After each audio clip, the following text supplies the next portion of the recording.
Hello friends, कैसे हैं आप।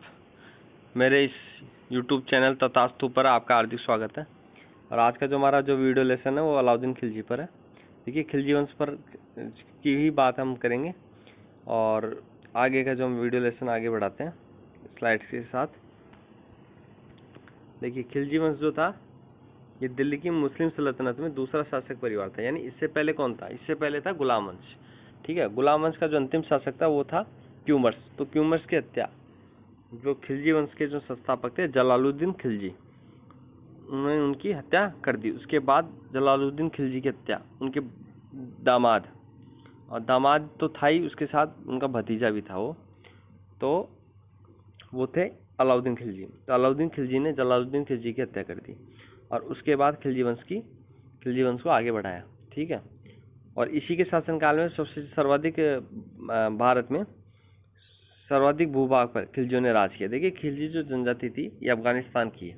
ठीक है, अफगानिस्तान की खाना बदोश जनजाति है और इसका जो मुख्य उद्देश्य धन लूटपाट करना, और यानी इसको किसी प्रकार का कोई अमीर वर्ग या उलेमा वर्ग जो किसी भी प्रकार का अमीर वर्गों का सपोर्ट नहीं था, यानी कोई सहारा नहीं था। यानी खिलजियों ने अपने दम पर पूरे भारत पर राज किया और एक खिलजी क्रांति की संज्ञा दी, जिसे एक खिलजी क्रांति की संज्ञा अलाउद्दीन खिलजी ने दी। ठीक है, देखिए, खिलजी वंश का जो संस्थापक वो जलालुद्दीन खिलजी था। जलालुद्दीन खिलजी का जो समय है 1290 से 1296 है। यहाँ पे 1298 गलती से हो गया। ठीक है, तो आप 1296 कर लीजिएगा। ठीक है, ठीक है। तो जलालुद्दीन खिलजी की हत्या किसने की? अलाउद्दीन खिलजी ने। अलाउद्दीन जब हत्या की थी तो उस समय अलाउद्दीन खिलजी एलिचपुर यानी एलिचपुर अभियान पे था। एलिचपुर जो क्षेत्र है ये महाराष्ट्र बॉर्डर पर है और वहाँ का जो धन उसने लूटा, उसके वहाँ से आने के बाद 1296 में उसने जलालुद्दीन खिलजी की हत्या कर दी। देखिए, जलालुद्दीन खिलजी ने वैसे अलाउद्दीन खिलजी को कड़ा की सूबेदारी दी थी। ठीक है, कड़ा की सूबेदारी। ठीक है, और उससे पहले कड़े का सूबेदार था। तो परीक्षा की जो दृष्टि से अगर इम्पोर्टेंट जो चीज़ है वो आपको मैं बता रहा हूँ कि जो अलाउद्दीन खिलजी है इसके पास कड़ा की सूबेदारी थी और एलिचपुर के किले को फतेह करने के बाद, एलिचपुर की जगह को जीतने के बाद इसने जलालुद्दीन खिलजी की हत्या कर दी और 1296 से लेकर 1316 तक का इसका कार्यकाल रहा। ठीक है, इसके बाद कुतुबुद्दीन मुबारक शाह खिलजी जिनका शासनकाल कोई इतना ज़्यादा खास इम्पोर्टेंट नहीं रहा, और नसीरुद्दीन खुसरो शाह जो कुतुबुद्दीन मुबारक शाह खिलजी की हत्या कर दी। और बाद में जो इसके जो अंतिम जो राजवंश जो परिवार था, जो सुल्तान था, उसकी हत्या होने के बाद गयासुद्दीन तुगलक तीसरा राजवंश था तुगलक वंश का। ठीक है, तो गयासुद्दीन तुगलक ने तुगलक वंश की नींव डाली थी। तो जो सबसे इम्पोर्टेंट जो है वो अलाउद्दीन खिलजी है, और खिलजी वंश से अगर कोई क्वेश्चन पूछे जाते हैं तो वो अलाउद्दीन खिलजी पर ही पूछे जाएंगे। ठीक है, देखिए, अलाउद्दीन खिलजी के अगर हम सबसे पहले उसके परिचय उसका जीवन परिचय की हम बात करते हैं। देखिए, इसका जो वास्तविक नाम था वो अली गुरसाब था। ठीक है, और अक्टूबर 1296 में दिल्ली का ये सुल्तान बना। देखो, जब ये सुल्तान बना तो इसने अपना जो राज्याभिषेक था वो बलबन के लाल महल में कराया था। देखिए, बलबन जो था, मैं आपको इम्पोर्टेंट के रूप में तो क्या मतलब ये भी बताना चाहता हूँ कि भाई बलबन कौन था। तो थोड़ा संक्षेप में आपको बताता हूँ। बलबन जो था वो गुलाम वंश का जो सुल्तान था इल्तुतमिश, उसका एक दास था बलबन।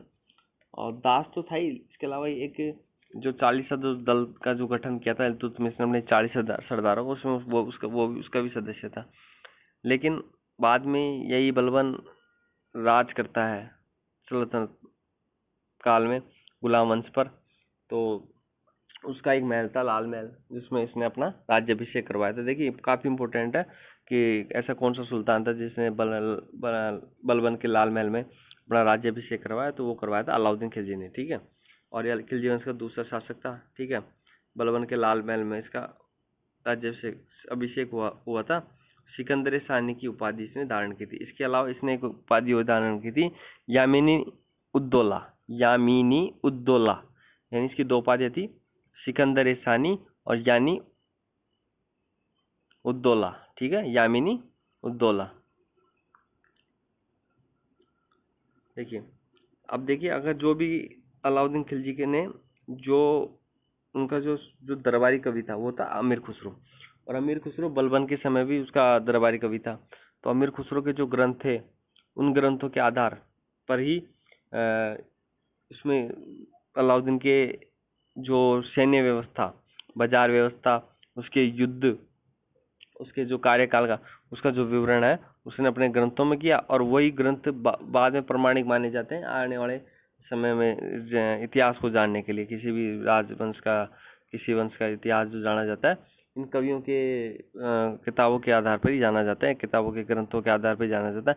इसके अलावा अगर कोई शिलालेख मिल जाए, कोई सिक्के मिल जाए, तो उसके आधार पर ही किसी का बायोडाटा पता लगता है कि किस तरीके से, किस परिवार, किस सुल्तान ने क्या क्या किया, क्या उसका कार्यकाल किस तरीके का था।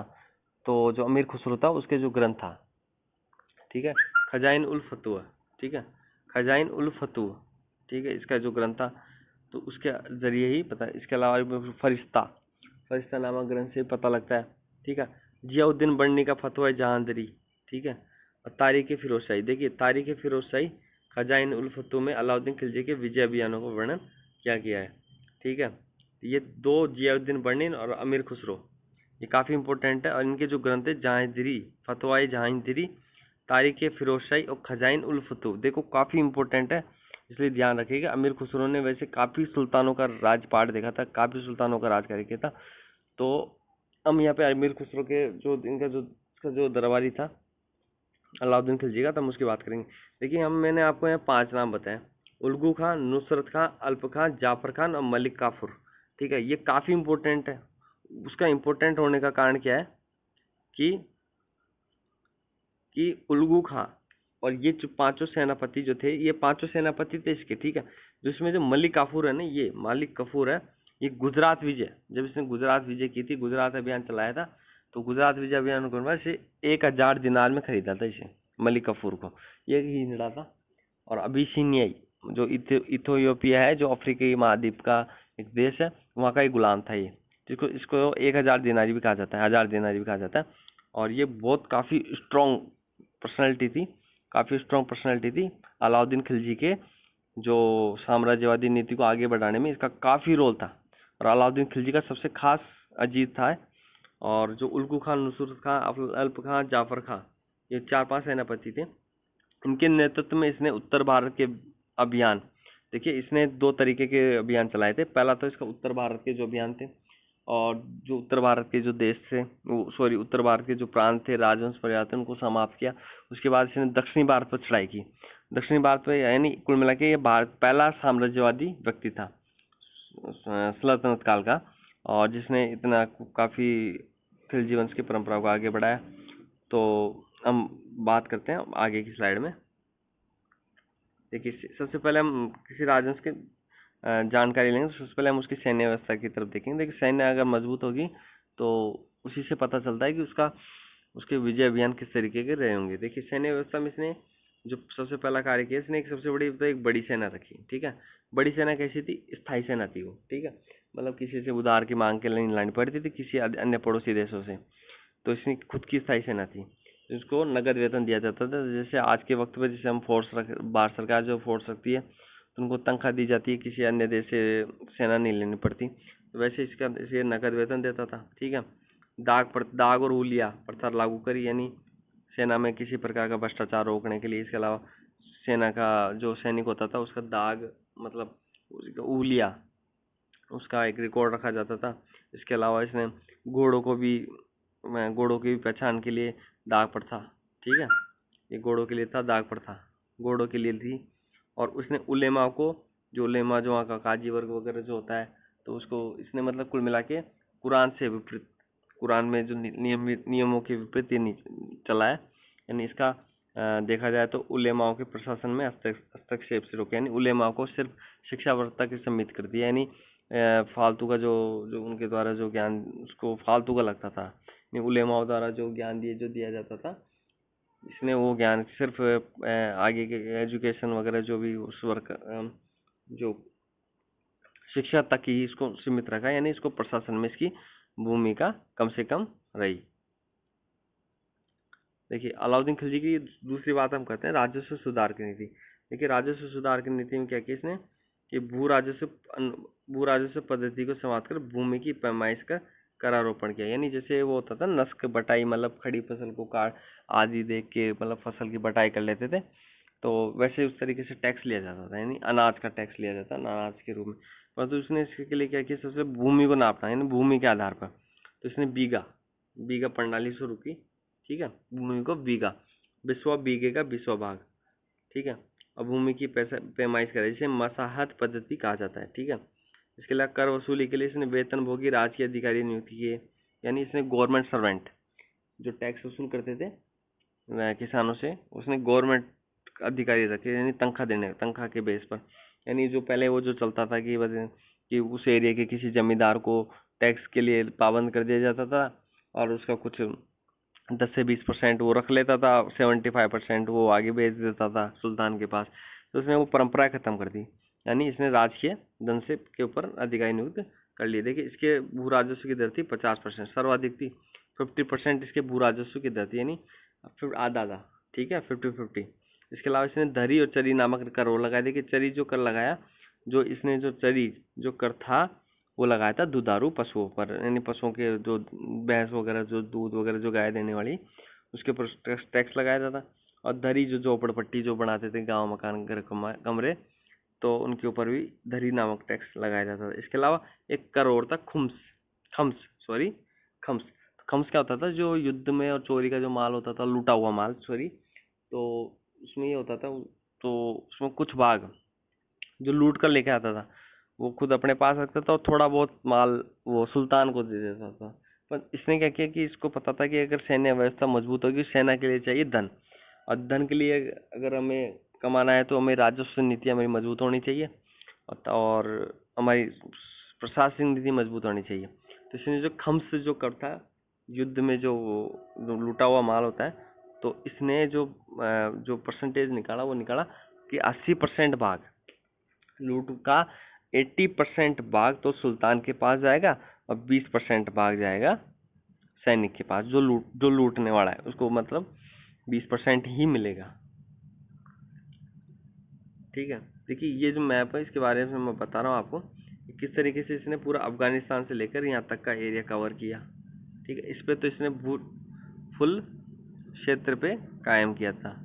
और ये जो वाला जो क्षेत्र है इस पे इसने कब्जा नहीं करके केवल विजय अभियान किए थे सिर्फ, यानी ये इसका उद्देश्य था धन कमाना, यानी प्रांतों को विजय करो और संधियां करो और एक निश्चित राशि धन के रूप में अर्जाने के रूप में वार्षिक रूप लेकर खजाने में जमा करो, यानी शासन ये करेंगे लेकिन इसके बदले में इनको धन मिलेगा। बल्कि लेकिन इसने पूरा जो ऊपर का जो उत्तर भारत का जो क्षेत्र है इसके ऊपर एक छत्र शासन किया था, ठीक है। और ये वाला जो भाग है इस पे इसने विजय अभियान किया था, यानी तमिलनाडु तक, लास्ट जो पॉइंट है तमिलनाडु का रामेश्वरम मंदिर तक को इसने लूटा अंत। तो मैं आपको आगे के उसमें बताऊंगा स्लाइडों में कि कैसे कैसे इसके विजय अभियान रहे थे। देखिए इसका जो पहला अभियान था गुजरात अभियान था। देखिए इससे पहले इसने मंगोलों से भी लड़ाई लड़ी थी और मंगोलों का सबसे सर्वाधिक जो सामना जो किया था, मंगोल जो जनजाति थी उसका सर्वाधिक सामना, वैसे जलालुद्दीन खिलजी के समय भी मंगोलों ने काफी परेशान किया था, पर अलाउद्दीन खिलजी के बाद 6 बार आक्रमण हुए थे मतलब मंगोलों के, और सभी मंगोलों को इसने परास्त किया। मंगोलों को परास्त करने के बाद उन मंगोलों को इसने कुछ सेना में भी रखे, कुछ को सेना में भर्ती भी किया इसने मंगोलों को। तो इसकी सेना काफी मजबूत थी, काफी सॉलिड सेना थी इसकी। तो इसका जो पहला अभियान था गुजरात अभियान था 1299 में, ठीक है। 1299 पहला अभियान था इसका, 1299 तो इसमें वहां का शासक था कर्ण बघेल, ठीक है। देखिए कर्ण बघेल को उल्गू खां और नुसरत खां, देखिए मैंने आपको 5 सेनापति बताए थे, उल्गू खां, नुसरत खां, अल्प खां और एक मलिक कफूर, ठीक है। तो उल्गू खां नुसरत खां के नेतृत्व से बड़ी सेना भेजी, ठीक है। और जैसलमेर का किला भी इसने रास्ते में जीत लिया, क्योंकि गुजरात और जैसलमेर वाले बॉर्डर पे इसने वहाँ कब्जा किया, उस एरिया में था, तो इसने जैसलमेर को भी जीता और गुजरात पर आक्रमण किया। जैसे कि इसमें कर्ण बघेल जो था इसकी पत्नी कमला देवी को तो बंदी बना लिया और उससे शादी कर ली, ठीक है, और उसको मल्लिका जहाँ की उपाधि दे दी, ठीक है। लेकिन इसकी जो बेटी थी, किसकी, कर्ण बघेल और उसकी बेटी देवल देवी, ठीक है, कर्ण बघेल और देवली। इसने क्या किया, इन्होंने देवगिरी के राजा रामचंद्र देव के यहाँ पे शरण ले ली, और ये गुजरात अभियान हो गया। और यहीं पे इसने मलिक कफूर को खरीदा था, ठीक है, 1000 दिनार में। रणथंबोर अभियान जो था 1301 के आसपास था। इसमें नुसरत खां, ठीक है, वहाँ पे उल्गू खान नुसरत खां थे, ठीक है, यहाँ नुसरत खां था, ठीक है। रणथंबोर का शासक इसमें मारा गया, इसमें नुसरत खां भी मारा गया। बाद में रणमल और रतिपाल नामक राजपूत सरदारों के विश्वासघात के कारण सेना किले में घुस गई और अमीर देव लड़ता हुआ मारा गया। और यहाँ पे राजस्थान का पहला जौहर हुआ था, ठीक है। और जब जौहर हुआ था तो रंगा देवी के नेतृत्व में हुआ था। रंगा देवी जो कि इसकी वाइफ पत्नी थी, ठीक है, अमीर देव की पत्नी थी, तो उसके नेतृत्व में पहला जौहर हुआ, ठीक है। और इस अभियान में अमीर खुसरो भी अलाउद्दीन के साथ था।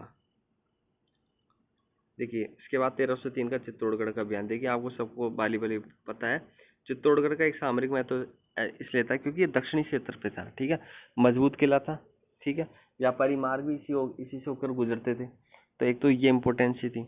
दूसरा ये था रानी पद्मिनी जो कि एक सिंहल देश की राजकुमारी थी, काफी सुंदर थी, अत्यंत सुंदर थी। और इसकी जब चर्चा जब अलाउद्दीन खिलजी ने सुनी तो अलाउद्दीन खिलजी को उसको पाने की लालसा उत्पन्न हुई और उसने चित्तौड़गढ़ पर आक्रमण कर दिया।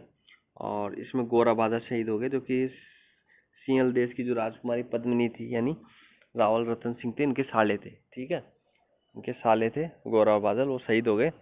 और पद्मिनी ने जोहर कर लिया क्योंकि इस पर चित्तौड़गढ़ पर अलाउद्दीन खिलजी का कब्जा हो गया था, ठीक है। पद्मिनी के नेतृत्व में जोहर कर लिया। राणा रतन सिंह था, ठीक है, चित्तौड़गढ़ 1303 में। देखिए इसके बाद इसने मालवा का अभियान चलाया 1305 में, ठीक है। इसके बाद सिवाना बाड़मेर, इसमें सोनगरा चौहान 1308 में, यहाँ पे भी बाड़मेर में इसका कब्जा हुआ, ठीक है। उसके बाद जालोर का शासक था कानड़ देव सोनगरा चौहान था। जालोर 1311 में इसके ऊपर भी जालोर पे भी कब्जा किया। और बाद में जालोर और सिवाना, इसको ये जो दोनों जो दुर्ग थे ये कमालुद्दीन गुर्ग, ठीक है, इसका एक सेनापति और था, कमालुद्दीन गुर्ग को इसने सौंप दिए, ठीक है। और देखिए चित्तौड़गढ़ को जब इसने जीता था उसका नाम इसने खिजराबाद कर दिया था। खिजर जो था ये अलाउद्दीन खिलजी का बेटा था, ठीक है, ध्यान रखने की चीज है कि चित्तौड़गढ़ का जो नाम था इसने खिजराबाद कर दिया था। और सिवाना और जालोर के जो किले थे इसने कमालुद्दीन गुर्ग को सौंप दिए थे, ठीक है। देखिए ये जो जितना मैं बता रहा हूँ ये उत्तर भारत के विजय अभियान थे। अब हम जो आगे बात करेंगे दक्षिण भारत के विजय अभियानों की बात हम करेंगे। देखिए सबसे पहला जिसका आक्रमण था वो 1306 में था, दक्षिण भारत का, देवगिरी महाराष्ट्र में। यहाँ का शासक कौन था, रामचंद्र यादव। देखिए रामचंद्र देव यादव था। क्यों था, इस पर आक्रमण क्यों हुआ, क्योंकि जो मैंने आपको बताया था कि कर्ण बघेल और उसकी जो बेटी थी देवल्दी, उन्होंने यहाँ शरण ले ली थी साहब। जब यहाँ शरण ले ली तो देवगिरी महाराष्ट्र पे इसने वहाँ पे आक्रमण किया। तो इसमें क्या हुआ कि जो उसकी जो बेटी थी देवल देवी, कर्ण बघेल की हत्या हो गई थी। और जो उसकी जो बेटी थी देवल देवी, उसकी शादी, उसका विवाह अपने बेटे खिजर खां से करवा दिया था।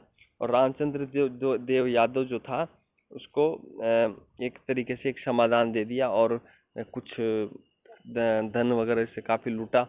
बाद में ये शासन चलता रहा। और बाद में इसका जो बेटा था वो शंकर देव था, तो शंकर देव भी राज करता रहा। लेकिन शंकर देव ने जब अलाउद्दीन खिलजी की जब अवहेलना की तो अलाउद्दीन खिलजी ने शंकर देव की हत्या कर दी, ठीक है। तो इस तरीके से ये देवगिरी भी अलाउद्दीन खिलजी के उसमें आ गया था, ठीक है। और देखिए मलिक कफूर था, इसने दक्षिणी भारत के विजय अभियानों में काफी सहयोग किया। और बाद में इस रामचंद्र देव ने अन्य जो विजय अभियान हुए दक्षिणी भारत के, उसमें रामचंद्र देव यादव ने अलाउद्दीन खिलजी का पूरा सहयोग किया, ठीक है। देखिए फिर इसका जो अगला पॉइंट आता है वो आता है वारंगल में इसने काकतीय वंश 1311 में 1310 से 1311 ईस्वी में इसने वहाँ पे युद्ध उसके ऊपर चढ़ाई कर दी और इसमें फुल सपोर्ट किया था रामचंद्र देव ने। देखिए वहाँ से मित्रता हुई, ठीक है, बदले में उसको शासन मिला, ठीक है, समाधान मिला। और तो बाद में रामचंद्र देव ने वारंगल पर अलाउद्दीन खिलजी की सेना के साथ चढ़ाई की। तो इस बदले में जो प्रताप रुद्रदित्य था वो यहाँ पराजित हो गया, ठीक है। और यहीं से प्रताप रुद्रदित्य से मलिक काफूर ने कोहिनूर हीरा, देखिए कोहिनूर हीरा जो कि सबसे इम्पोर्टेंट बेशकीमती हीरा था, वो यहीं से चुराया गया था, यहीं से लूटा गया था और उसको अलाउद्दीन खिलजी को दे दिया गया था। देखिए इसके बाद 1311 में मदुरा के पांडे, ठीक है, मदुरा के पांड्यों पर विजय प्राप्त की। देखिए जो मदुरा जो जो क्षेत्र है साउथ वाला क्षेत्र है, ठीक है। और एक इसमें आपको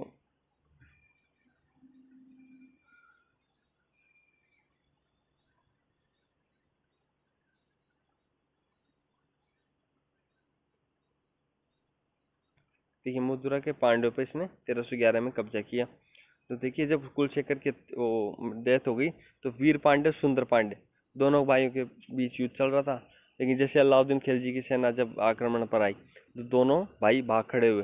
तो इस अभियान में भी मलिक काफूर को सर्वाधिक धन की प्राप्ति। इसके अलावा द्वार समुद्र जो क्षेत्र था, द्वार समुद्र जो कि तमिलनाडु का, देखिए तमिलनाडु का जो हसन जिला है, जिला हसन, ठीक है, सॉरी तमिलनाडु नहीं, सॉरी कर्नाटक, कर्नाटक राज्य का जो हसन जो जिला है उसका जो हेलबिड नामक स्थान है वो द्वार समुद्र के नाम से जाना जाता था, ठीक है। तो द्वार समुद्र पर भी अलाउद्दीन खिलजी ने कब्जा कर लिया था, यानी लगभग पूरे दक्षिणी भारत तक इसका राज्य हो गया था। और इसने रामेश्वर मंदिर को लूटा, ठीक है, रामेश्वर मंदिर को नष्ट किया। इसके अलावा जब इसने गुजरात पर आक्रमण किया था कर्ण बघेल के वक्त में, तो वहाँ का सोमनाथ मंदिर को भी अलाउद्दीन खिलजी ने लूटा था, ठीक है। देखिए ये आपको बता दिया गया है इसमें पहले पूर्व मैप में। देखिए ये जो मैप है इसके जरिए मैं आपको बता सकता हूँ। देखिए वारंगल वाला क्षेत्र ये रहा है, ठीक है, ओएसएल है, ये कर्नाटक वाला क्षेत्र है, ठीक है।